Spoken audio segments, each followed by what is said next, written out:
Hello and welcome to everyone.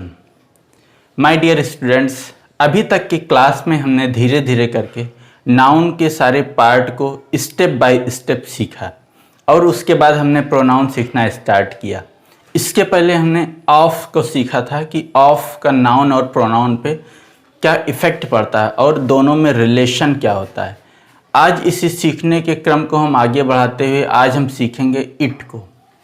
हम जानते हैं कि इट हमारा एक प्रोनाउन होता है जो कि बेसिकली हम जानते हैं कि ये निर्जीव वस्तु के लिए ही यूज़ होता है, लेकिन क्या ये सिर्फ निर्जीव तक ही सीमित है? नहीं। फर्स्ट थिंग तो हम समझते हैं कि इट हमारा प्रोनाउन है और ये सिंगुलर प्रोनाउन के रूप में ट्रीट किया जाता है। सिंगुलर होने के कारण ये हमेशा ही अपने साथ में सिंगुलर वर्ब भी लेता है और जो भी इसके साथ हेल्पिंग वर्ब आते हैं वो भी ये सिंगुलर ही लेता है। और बाकी इट का यूज़ कहाँ कहाँ पे होता है, आइए हम स्टार्ट करते हैं। इट का जो सबसे फर्स्ट और बेसिक यूज़ होता है वो हमारा होता है time, day, date, month, year, yesterday, today, tomorrow, the next day, weather, distance, temperature और रेन बताने में। इन्हें बताने के लिए हमारा इट का यूज़ होता है। कैसे, हम इन्हें एग्जाम्पल से समझने की कोशिश करते हैं। Time, it is 10 o'clock. It is 10 o'clock. Number 2, day. It is Saturday today. यहाँ पे इट हम देख रहे हैं, इट का यूज़ हुआ है, लेकिन यहाँ पे इट का यूज़ बस एक एम्पटी प्रोनाउन के रूप में हुआ है। यहाँ पे इट का कोई खास मतलब नहीं है, तो बस हम यहाँ पे इट लगाए हैं और हम इस तरीके से देखते हैं जहाँ पे भी time, day, date, month, year हमें बताना होगा वहाँ पे हम इट का यूज़ करेंगे, लेकिन ये यूज़ हमारा it as a empty pronoun use किया जाएगा। नेक्स्ट हम एक दो एग्जाम्पल से इसको और समझते हैं। It is 20 August today. It is 20 August today, यानी कि आज 20 अगस्त है। आज 20 अगस्त है। ये हम यहाँ पे इसको तो देख रहे हैं, तो यहाँ पे क्या इट से कोई मतलब नहीं हो रहा, तो यहाँ पे इट क्या है हमारा, it as a empty pronoun हम यहाँ पे यूज कर रहे हैं।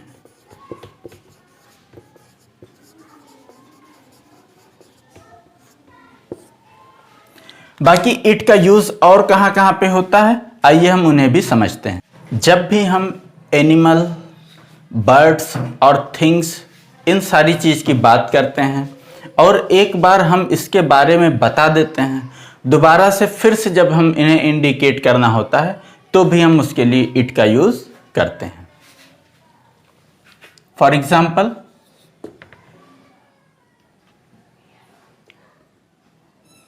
Mohan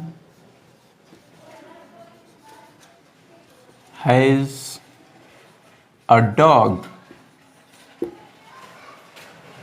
it guards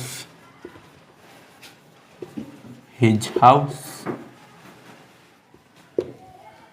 Mohan has a dog, it guards his house. यहाँ पे इट का यूज किसके लिए हुआ है? इट मीन्स क्या? It means dog.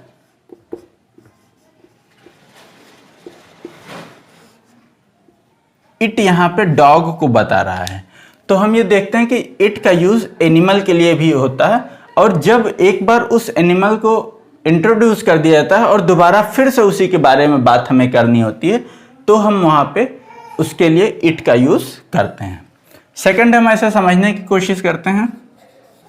बर्ड के केस में, I have a parrot. It looks beautiful. I have a parrot. It looks beautiful. It means क्या है यहाँ पे? पैरेट। नेक्स्ट हम इसको एक समझने की कोशिश करते हैं थिंग्स के केस में।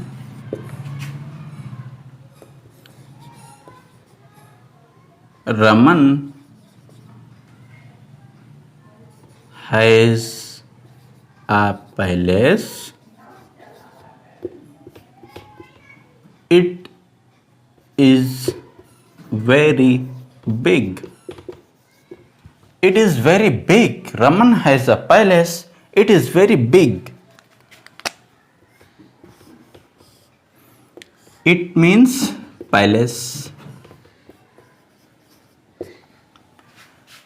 नेक्स्ट हम इसको आगे समझते हैं कि इट का यूज सिर्फ एनिमल, बर्ड्स और थिंग्स के ही केस में नहीं होता है, इट का यूज पर्सन के भी केस में होता है। आइए देखते हैं। जब भी हम पर्सन की बात करते हैं और पर्सन में हमारा उस पर्सन का जेंडर क्लियर ना हो, जेंडर हमारा कंफर्म ना हो, ऐसे केस में हम इट का यूज करते हैं। आइए देखते हैं।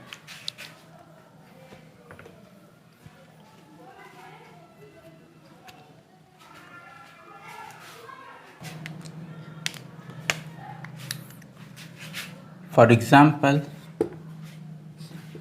the student is doing its homework. The student is doing its homework. अब यहाँ पे देखिए, स्टूडेंट मेल भी हो सकता है, फीमेल भी हो सकता है, बॉय भी हो सकता है, गर्ल भी हो सकता है। इस वजह से हमें आगे तो पता नहीं है कि वो मेल है या फीमेल है, तो इस वजह से हमने यहाँ पे क्या लिख दिया? इट्स। अब यहाँ पे इट्स का मतलब क्या है? इट्स स्टूडेंट अपना होमवर्क कर रहा है, तो इट्स यहाँ पे पॉसेसिव प्रोनाउन के रूप में यूज हो रहा है और ये किसको शो कर रहा है? पर्सन को शो कर रहा है।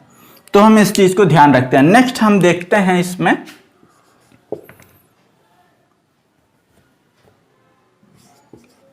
कलेक्टिव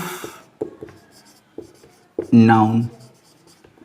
जब भी हमारा कलेक्टिव नाउन की बात होती है, नाउन हमारे कलेक्शन में होते हैं, तो भी वहां पे हम इट का यूज उन्हें बताने के लिए करते हैं।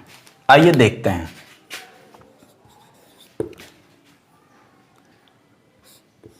The class is taking its or their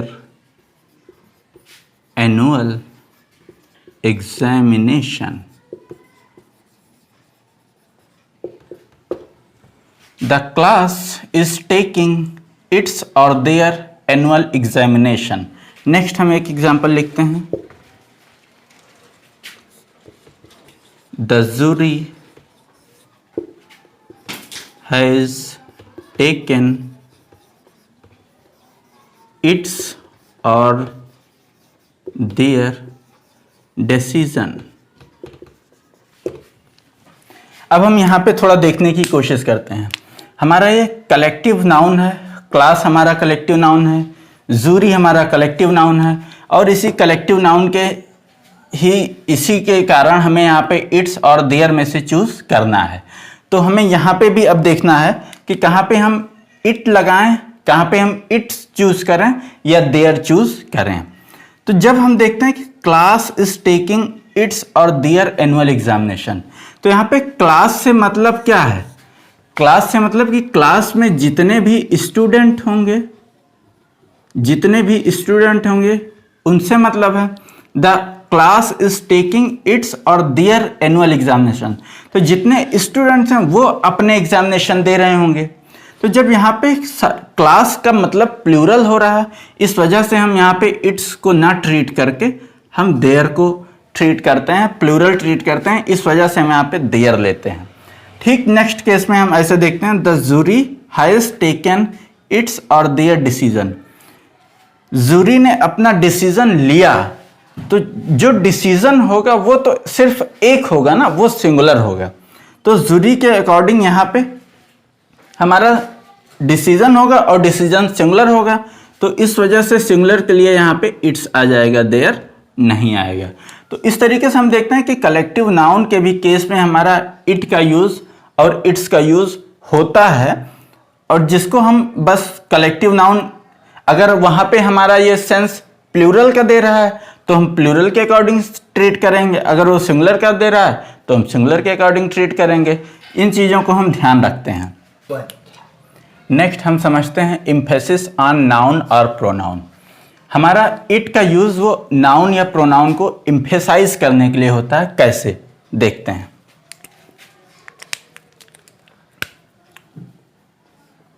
it was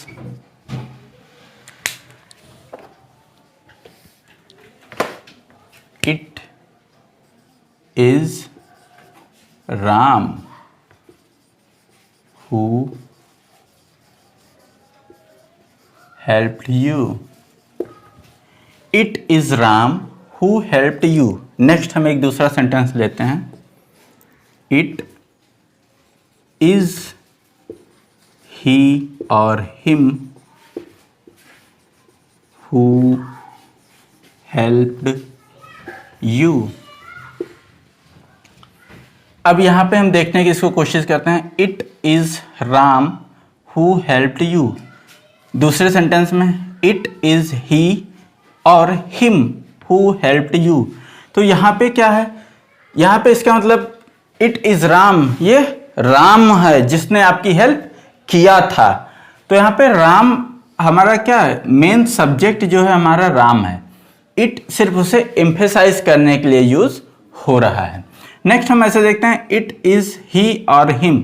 यहाँ पे हम क्या लगाएं, हमें बहुत बार ये कन्फ्यूजन होता है और हम एरर में भी फंसते हैं कि इट इज ही लगाएं या हिम लगाएं। तो हम इस चीज को बिल्कुल ध्यान रखेंगे कि यहाँ पे इट ये as a empty pronoun use हो रहा है, तो इसका मतलब हमें रियल हमें प्रोनाउन की जरूरत होगी। तो हमारा जो रियल प्रोनाउन होगा वो ही होगा, हिम नहीं होगा, क्योंकि हिम तो ऑब्जेक्ट होता है ना और हमें सब्जेक्ट चाहिए। तो हमें जब सब्जेक्ट चाहिए होता है, ही हमारा सब्जेक्ट के रूप में यूज हो सकता है, लेकिन हिम हमारा सब्जेक्ट के रूप में यूज नहीं हो सकता है। ये तो हमेशा ऑब्जेक्ट के रूप में यूज होता है। तो हम यहाँ पे हिम ना लेकर के it is he who helped you, ये हमारा इस केस में ऐसे ये सही हो जाएगा। नेक्स्ट हम इसको समझते हैं। अब थोड़ा सा हम ये देख लेते हैं कि आखिर इट और इट्स दोनों में डिफरेंस क्या होता है। एक इट्स वर्सेस इट्स, आखिर ये इट्स क्या होता है और ये इट्स क्या होता है, दोनों में क्या डिफरेंस होता है। तो हम इसे समझते हैं कि जब भी हम इस इट्स की बात करते हैं तो इसका मतलब होता है